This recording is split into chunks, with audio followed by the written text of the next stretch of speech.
ഈ പുഴയും കടന്നിന്റെ ഇന്നത്തെ എപ്പിസോഡിലേക്ക് എല്ലാവർക്കും സ്വാഗതം. വീഡിയോ ആദ്യമായി കാണുകയാണെങ്കിൽ സപ്പോർട്ട് ചെയ്ത് സബ്സ്ക്രൈബ് ചെയ്ത് ലൈക്ക് ചെയ്യാൻ മറക്കല്ലേ. കാവേരി ഔട്ട് ഹൗസിലെ ടെറസിലേക്ക് കയറി നരന്റെ വീട്ടിലേക്ക് നോക്കി നിൽക്കുമ്പോഴാണ് പുറകിൽ നിന്നും ആരോ നടന്നു വരുന്ന ശബ്ദം കേട്ട് അവൾ ഒരു ഞെട്ടിലോടെ തിരിഞ്ഞു നോക്കുന്നത്. അവിടെയൊന്നും ആരെയും കാണാഞ്ഞ് പരിഭ്രമത്തോടെ അവൾ താഴേക്കിറങ്ങി പോവുകയാണ്.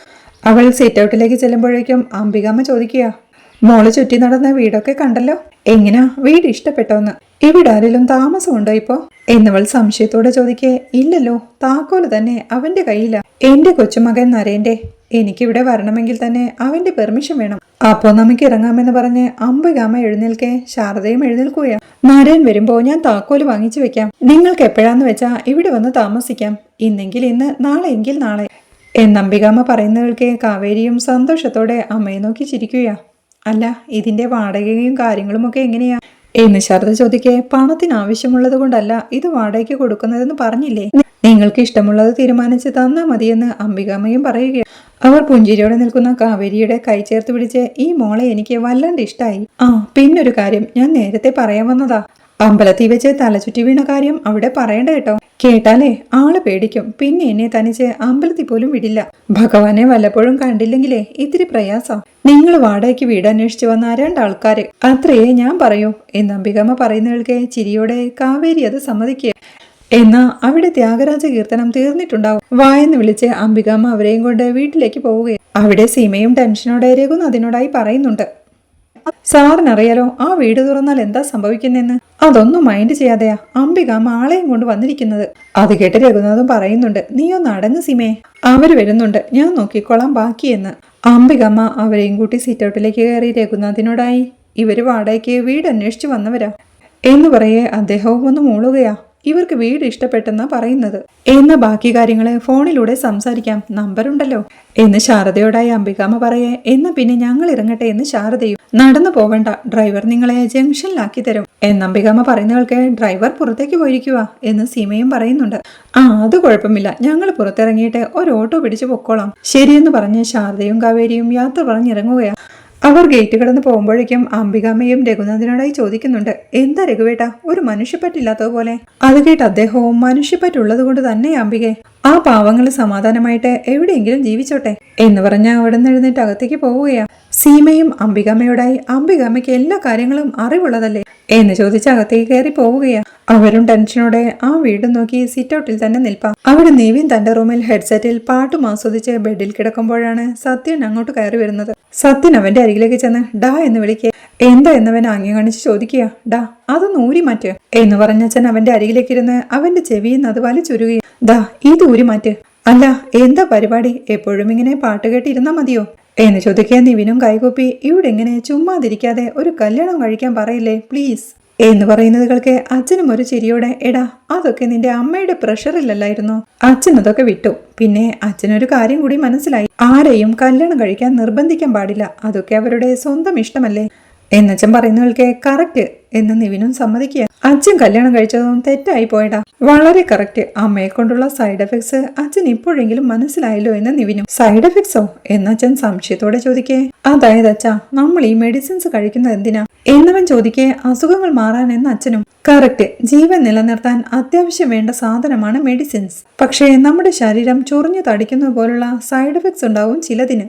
അതുപോലെയാണ് അമ്മയും. മൊത്തത്തിൽ നോക്കുമ്പോൾ നല്ലത് അല്ലേ, പക്ഷേ ഇടയ്ക്കിടയ്ക്ക് ഇങ്ങനെ ചൊറിഞ്ഞുകൊണ്ടിരിക്കും എന്നവൻ പറയുന്നവൾക്ക് ചിരിയോടെ, ഓ അതാണ് നീ അമ്മയുടെ സൈഡ് എഫക്ട്സിന്റെ കാര്യം പറഞ്ഞതല്ലേ. എടാ അമ്മയെ ഞാൻ കല്യാണം കഴിച്ചതേ ഒരു തെറ്റായി പോയി എന്ന് പറഞ്ഞത് അതുകൊണ്ടല്ല. ഞാൻ നിന്റെ അമ്മയെ കല്യാണം കഴിച്ചില്ലായിരുന്നെങ്കിൽ നീയും ഉണ്ടാവില്ലായിരുന്നല്ലോ എന്നച്ഛൻ പറയുന്നവൾക്ക് പരിഭവത്തോടെ അച്ഛാ എന്ന് വിളിക്കുന്നുണ്ട് നിവിനും. എന്നാലും ഒരു കാര്യത്തിൽ നിനക്ക് എന്നോട് നന്ദി വേണമെടാ, രാഗിണിയുമായിട്ടുള്ള കല്യാണം നീ വേണ്ട വേണ്ടെന്ന് പറഞ്ഞപ്പോ ഞാനത് മുടക്കി തന്നില്ലേ എന്നച്ഛൻ ചോദിക്കേ. ദേ അച്ഛാ, എന്നെ കൊണ്ടൊന്നും പറയിക്കില്ലേ. നാട്ടുകാരുടെ മുമ്പിലെല്ലാം നാണം കെട്ട് നാറിക്കണിഞ്ഞപ്പോഴല്ലേ കല്യാണം വേണ്ടെന്ന് നിങ്ങൾക്ക് തോന്നിയത് എന്ന് നിവിനും ചോദിക്കുക. അതും ഒരു കാരണമാണ്. അപ്പൊ നിനക്കിനി എന്റെ സഹായമൊന്നും ആവശ്യമില്ലല്ലോ എന്ന് അച്ഛനും ചോദിക്കുക. അയ്യോ സഹായം വേണം, ഞാനേ ട്രിവാൻഡ്രത്ത് പോകുന്ന കാര്യത്തിനെന്ന് നിവിനും. എന്നാലേ ഈ ജയപാലിന്റെ മോളുമായിട്ടുള്ള കല്യാണം മുടക്കിയതാരാ എന്ന് അച്ഛൻ ചോദിക്കേ. അതെന്റെ പുന്നാര അച്ഛനല്ലേ എന്ന് നിവിനും സമ്മതിക്കുക. എങ്കിലേ നീ വാ, നിന്റെ തിരുവനന്തപുരത്തേക്ക് പോകുന്ന കാര്യം ഞാൻ ഒരു വിധത്തിൽ അമ്മയെ പറഞ്ഞ് സമ്മതിപ്പിച്ചിട്ടുണ്ട് എന്നച്ഛൻ പറയുന്നവൾക്ക് ശരിക്കും എന്ന് സന്തോഷത്തോടെ നിവിനും ചോദിക്കുക. നീ വായെന്ന് വിളിച്ച് അവനെ കൂട്ടിക്കൊണ്ടു പോവുകയാ സത്യനും. അവിടെ പൂജാമുറിയിൽ പൂജാ ഫോട്ടോയ്ക്ക് മുന്നിൽ ആരതി ഒഴിയുകയാണ് രാജേശ്വരി. അരികെ നിൽക്കുന്ന നിവിനോടായി നിവിനെ ഭഗവാനെ പ്രാർത്ഥിക്കുന്ന രാജേശ്വരി പറയുന്നുണ്ട്. നിവിനും സത്യനും കൈകൂപ്പി പ്രാർത്ഥിച്ചു കഴിയുമ്പോഴേക്കും നിനക്ക് പഠിത്തം തുടരാൻ താല്പര്യമുണ്ടെന്ന് സത്യേട്ടൻ പറഞ്ഞു. പക്ഷെ നീ പോകുന്ന സ്ഥലമാ ഒരു പ്രശ്നം. തിരുവനന്തപുരം. അവിടേക്ക് പുഷ്പവാടിയിൽ നിന്ന് ചില പ്രശ്നക്കാർ പോയിട്ടുണ്ടല്ലോ എന്നമ്മ പറയുന്നത് കേൾക്കെ. അതുകൊണ്ടാണല്ലോ അമ്മേ ഞാനിപ്പോ അങ്ങോട്ട് പോകുന്നതെന്ന് നിവിനും മനസ്സിൽ പറയുകയാണ്. എങ്കിലും നീ തിരുവനന്തപുരത്തേക്ക് പോകുന്നതിൽ എനിക്ക് വിരോധമില്ല. ഒറ്റ കാര്യം ചെയ്താൽ മതി. ഭഗവാന് മുന്നിൽ വെച്ച് ഈ ആരതിയിൽ തൊട്ട് സത്യം ചെയ്യണം എന്നവർ പറയുന്നത് കേൾക്കെ. എന്ത് എന്ന് സംശയത്തോടെ നിവിനും ചോദിക്കുക. കാവേരിയെ നീ ഇനി ഒരിക്കലും കല്യാണം കഴിക്കില്ല എന്ന് എന്നമ്മ പറയുന്നവൾക്ക്. ഒന്ന് പോവാമ്മേ. പിന്നെ എന്ന് നിവിനും. എടാ നിന്നോട് പറഞ്ഞത് സത്യം ചെയ്യാൻ എന്ന് രാജേശ്വരിയും. ഈ അമ്മയ്ക്കിതെന്താ എന്ന് നിവിൻ ചോദിക്കേ. സത്യം ചെയ്യടാ എന്ന് പറഞ്ഞ് രാജേശ്വരി അവന്റെ കൈ പിടിച്ചെടുത്ത് ആരതിക്ക് മുകളിലേക്ക് വെക്കുമ്പോഴേക്കും അവന്റെ കൈ തട്ടി ആ ആരതി അണഞ്ഞു പോവുകയാണ്. തന്റെ പൊള്ളിയ കൈ അവൻ പിൻവലിക്കുമ്പോഴേക്കും ഇഷ്ടമുണ്ടെങ്കിലും ഇല്ലെങ്കിൽ നീ എനിക്ക് ഭഗവാന് മുന്നിൽ വെച്ച് അക്കാര്യം സത്യം ചെയ്തു തന്നിരിക്കുന്നു. നിനക്ക് വേണമെങ്കിൽ അത് തെറ്റിക്കാം. പക്ഷേ പിന്നീട് ഒരിക്കലും നീ നിന്റെ അമ്മയെ കാണില്ല എന്ന് പറഞ്ഞ് രാജേശ്വരി അവിടുന്ന് പോവുകയാണ്. അവൻ ദേഷ്യത്തോടെ അച്ഛനെ നോക്കുമ്പോഴേക്കും എടാ സത്യമായിട്ടും ഇതൊന്നും എന്റെ അറിവോടെയല്ല എന്ന് പറഞ്ഞ് അച്ഛൻ അവിടുന്ന് പോവാൻ തുടങ്ങുമ്പോഴേക്കും നിവിൻ അച്ഛ എന്ന് വിളിക്കെ. സത്യനും തിരിഞ്ഞു നിൽക്കുക. ആരതിയിൽ തൊട്ട് ചെയ്യുന്ന സത്യം തെറ്റിച്ചാൽ എന്താണെന്നല്ലേ എന്നച്ഛൻ ചോദിക്കേ. അതെനിക്കും കൃത്യമായിട്ട് അറിയില്ല. പക്ഷെ നിന്റെ അമ്മ പറഞ്ഞ വാക്ക് കൃത്യമായിട്ട് പാലിക്കുന്നയാളാണെന്നറിയാം എന്ന് പറഞ്ഞ അച്ഛൻ അവിടുന്ന് പോവേ. ആകെ ടെൻഷനോടെ നിൽപ്പാ നിവിനും. താരയുടെ വീട്ടിലിരുന്ന് ശാരദ അവർ കണ്ട വീടിനെ കുറിച്ച് എല്ലാവരോടുമായി വിവരിക്കുകയാ. നല്ല ഭംഗിയുള്ള വീട് അല്പം ചെറുതാണെങ്കിലും ചുറ്റുവളപ്പവും കിണറും എല്ലാം ഉണ്ട് എന്നവർ പറയേ. ഓടുമേഞ്ഞതാണെങ്കിലും ഒരു കളിപ്പാട്ടം പോലെയുണ്ട് വീട്. എനിക്ക് ഒറ്റ കാഴ്ചയിൽ തന്നെ ഇഷ്ടപ്പെട്ടു. ഒരു പോസിറ്റീവ് ഫീൽ ഉണ്ട് ആ വീടിന് എന്ന് കാവേരിയും പറയുകയാ. അമ്മയുടെ കൂടെ ഇരിക്കായിരുന്ന നിള എഴുന്നേൽക്കുമ്പോഴേക്കും എവിടെ പോകുന്നു? പുറത്തോട്ടൊന്നും പോവല്ലേ കേട്ടോ. പരിചയമില്ലാത്ത ആൾക്കാരും സ്ഥലവും ഒക്കെയാന്ന്. ഇല്ല അമ്മയെന്ന് പറഞ്ഞ് അവൾ ആ റൂമിൽ നിന്ന് ഇറങ്ങി പോവുകയാ. ശാരദ വീണ്ടും പറയുക. പുഷ്പവാടിയിലെ സ്നേഹതീരം പോലൊരു വീട് ദൈവം കൊണ്ടു തന്നതാണെന്നാ എനിക്ക് തോന്നുന്നതെന്ന്. അത് കേട്ട അച്ചമ്മയും അതാണടി പറയുന്നത്. ഭഗവാനെ പോയി തൊഴാൻ നമ്മുടെ സങ്കടവും കഷ്ടപ്പാടും ഒക്കെ ഭഗവാൻ കാണാതിരിക്കോ? ഭഗവാന്റെ അടുത്ത് ആവശ്യം പറഞ്ഞ് പ്രാർത്ഥിച്ചപ്പോ തന്നെ അത് നടത്തി തന്നില്ലേ? കൃഷ്ണ ഗുരുവായൂരപ്പ എന്ന് പറഞ്ഞ് പ്രാർത്ഥിക്കുകയാ അച്ചമ്മ. അത് കേട്ട് യമുനയും ഭഗവാൻ വീടിന്റെ ബ്രോക്കറായിട്ട് വന്നെന്നാണോ അച്ചമ്മ പറയുന്നതെന്ന് ചോദിക്കുന്നുണ്ട്. നിങ്ങളെ ആ വീട് തുറന്നു കണ്ടതുപോലുമില്ലല്ലോ. കണ്ടു കഴിയും പറയാം എന്തൊക്കെ പ്രശ്നങ്ങളാ ഉള്ളതെന്ന് എന്നവൾ പറയുന്നുണ്ട്. ഹാളിലേക്ക് എത്തുന്ന നിളയം അവിടെ ഷോക്കേസിൽ വെച്ച ഒരു ഷോപ്പീസിലേക്ക് നോക്കി നിൽപ്പ. അകം മാത്രമല്ലല്ലോ അതിന്റെ ചുറ്റുപാടുമൊക്കെ നോക്കണ്ടേ. ഹൗസ് ഓണറൊക്കെ നല്ല ആൾക്കാരെന്ന് ശാരദ പറയുന്നുണ്ട്. നേരാ.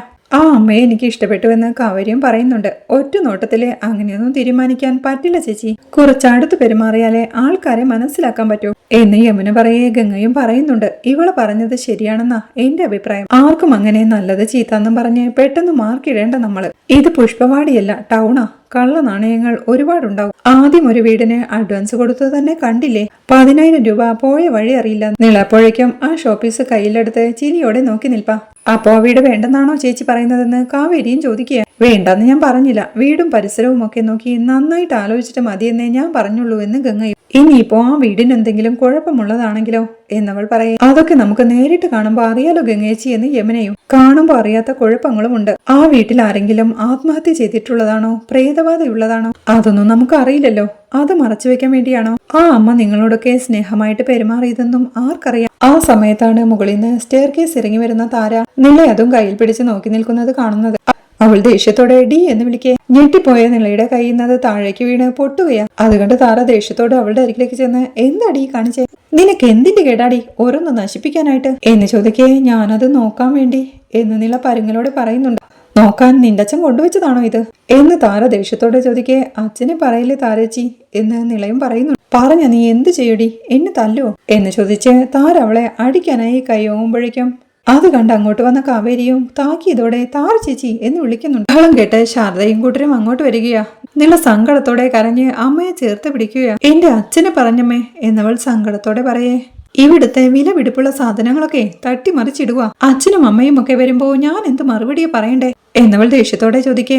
യമുന കുനിഞ്ഞ് താഴെ ചിതറിക്കിടക്കുന്നതിൽ നിന്ന് ഒരു പീസ് എടുത്ത് ഇതൊരു കപ്പല്ലേ എന്ന് ചോദിക്കുന്നുണ്ട്. അപ്പൊ ഇതിലും വലുത് പൊട്ടിക്കണമെന്നാണോ നിങ്ങൾ പറയുന്നത് എന്ന് താര ചോദിക്കേ. താരെ ഇവള് വയ്യാത്ത കുട്ടിയല്ലേ. കുസൃതി കാട്ടിയാലും ഒന്ന് വഴക്ക് പറഞ്ഞാൽ മതി, തിരുത്തിക്കോളും. അല്ലെങ്കിലും ഞങ്ങളൊക്കെ ഇല്ല ഇവിടെ. നീ തല്ലേണ്ട ആവശ്യമില്ലായിരുന്നു എന്ന് ഗംഗ പറയേ. അതിന് തല്ലീന്നാരാ പറഞ്ഞേ? ഇല്ലാത്തത് പറഞ്ഞാലുണ്ടല്ലോ എന്ന് വിരൽ ചൂണ്ടിക്കൊണ്ട് താര ദേഷ്യത്തോടെ പറയുന്നുണ്ട്. അത് കേട്ട് ഗംഗയും താര നീ എന്താ ഇങ്ങനെയൊക്കെ സംസാരിക്കുന്നേ? ഞാൻ നിന്നോട് കാര്യം പറഞ്ഞല്ലേ ഉള്ളൂ എന്ന് ചോദിക്കേ. കാര്യം പറയുന്നതൊക്കെ സ്വന്തം വീട്ടില്. ഇതേ എന്റെ വീടാ. ഒരു ഉപകാരം ചെയ്യാമെന്ന് വെച്ചപ്പോ എനിക്ക് ഉപദ്രവമായി. ഇന്നലെ പറഞ്ഞതാ ഒഴിഞ്ഞു തരാൻ, എന്നിട്ട് ഇപ്പോഴും കടിച്ചു തൂങ്ങി കിടക്കുക. വയ്യാത്ത കുട്ടിയാണെങ്കിലേ വല്ല ഹോസ്പിറ്റലിലും കൊണ്ടുപോകണം എന്നവൾ ദേഷ്യത്തോടെ പറയുന്നവൾക്ക് നിളയും സങ്കടത്തോടെ അമ്മയെ ചേർത്ത് പിടിച്ച് കരയുകയാണ്. കാവേരിയും പറയുന്നുണ്ട്, താര ചേച്ചിയുടെ ബുദ്ധിമുട്ട് ഞങ്ങൾക്ക് മനസ്സിലാവുന്നുണ്ട്. നാളെ രാവിലെ തന്നെ ഞങ്ങൾ ഇവിടെ നിന്ന് ഇറങ്ങിയേക്കാം. ഈ ഒരു രാത്രി കൂടി ഞങ്ങളെ സഹിക്കാൻ മനസ്സുണ്ടായ മതിയെന്ന്. അത് കേട്ട് താരയും കൈകൂപ്പി, ഓ സന്തോഷം, പറഞ്ഞ വാക്കെല്ലാവരും പാലിച്ചാ മതിയെന്ന് പറഞ്ഞ് മുകളിലേക്ക് കയറി പോവുകയാണ്. ടെൻഷനോടെ ഗംഗയും ചോദിക്കുന്നുണ്ട്, നാളെ രാവിലെ എങ്ങോട്ട് പോകുമെന്നാടി? കാവേരി പറയുന്നുണ്ട്, അംബികാമ്മ കാണിച്ച വീട്ടിലേക്ക്. രാധമ്മ പറഞ്ഞതുപോലെ ഇതൊരു നിയോഗമായിരിക്കും ഒരുപക്ഷേ എന്ന് പറഞ്ഞവൾ നേരത്തെ ഗംഗേച്ചി പറഞ്ഞ പോലെ എന്തെങ്കിലും പ്രശ്നങ്ങളുള്ള വീടാണെങ്കിലോ കാവേരി ചേച്ചി എന്ന് യമുനയും ചോദിക്കുക. ചെയ്യാത്ത കുറ്റത്തിന് അച്ഛനെ പഴിക്കുന്ന വീടിനി നമുക്ക് വേണ്ട. ചെന്നു കയറുന്നിടത്ത് ഭൂതമോ പ്രേതമോ എന്താണെങ്കിലും നമ്മൾ നേരിടും. എന്തായാലും തുനിഞ്ഞിറങ്ങിയതല്ലേ എന്ന് കാവേരിയും ആത്മവിശ്വാസത്തോടെ പറയുന്നുണ്ട്.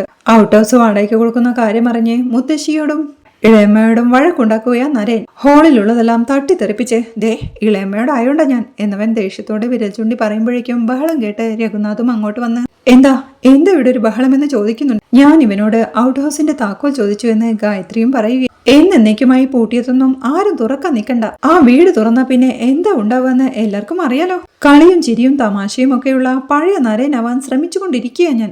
നിങ്ങൾക്ക് എല്ലാവർക്കും വേണ്ടിയിട്ട്. നിങ്ങളൊക്കെ എന്നെ തകർത്തു കളയില്ലെന്ന് ഒച്ചവെച്ച് നരേൻ അവിടെ നിന്ന് പോവുക. ഗായത്രിയും അച്ഛനോടായി പറയുന്നുണ്ട്, അമ്മ പറഞ്ഞിട്ടൊന്നും അല്ല അച്ഛാ, അടിക്കുകയും തുടക്കുകയും ചെയ്യാതെ ആ വീട് കുറെ നാളായി പൂട്ടിക്കിടക്കുവല്ലേ, വെറുതെ കിടന്ന ആ വീട് നശിച്ചു പോവില്ലേന്ന്.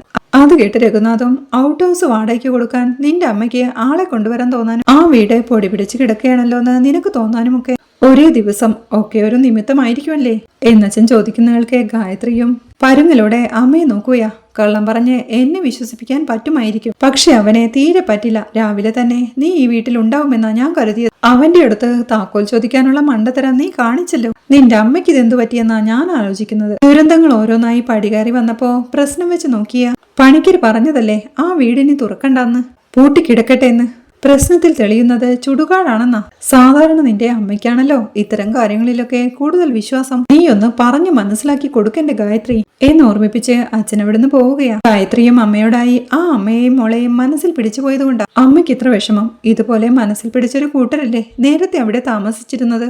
അവർക്കെന്താ സംഭവിച്ചെന്ന് ഓർമ്മയുണ്ടല്ലോ. വേണ്ടമ്മേ, വിട്ടേക്ക്, അതാ നല്ലത് അവർക്കും നമുക്കും എന്ന് ഗായത്രി പറയുന്നവൾക്ക് ടെൻഷനോടെ അവളെ നോക്കി നിൽക്കുന്ന അംബികാമ്മയെ കാണിക്കുന്നിടത്താണ് ഈ എപ്പിസോഡ് അവസാനിക്കുന്നത്. നരേൻ കാവേരിക്കും കൂട്ടർക്കും ഔട്ട് ഹൗസ് വാടകയ്ക്ക് കൊടുക്കാനായി സമ്മതിക്കുന്നതും നരേനെ ഭീഷണിപ്പെടുത്തിയ ജയപാലിനെ നരേൻ വെല്ലുവിളിക്കുന്നതുമെല്ലാമാണ് നാളത്തെ എപ്പിസോഡിലെ വിശേഷങ്ങൾ. വീഡിയോ ഇഷ്ടമായാൽ സപ്പോർട്ട് ചെയ്ത് സബ്സ്ക്രൈബ് ചെയ്ത് ലൈക്ക് ചെയ്യാൻ മറക്കല്ലേ.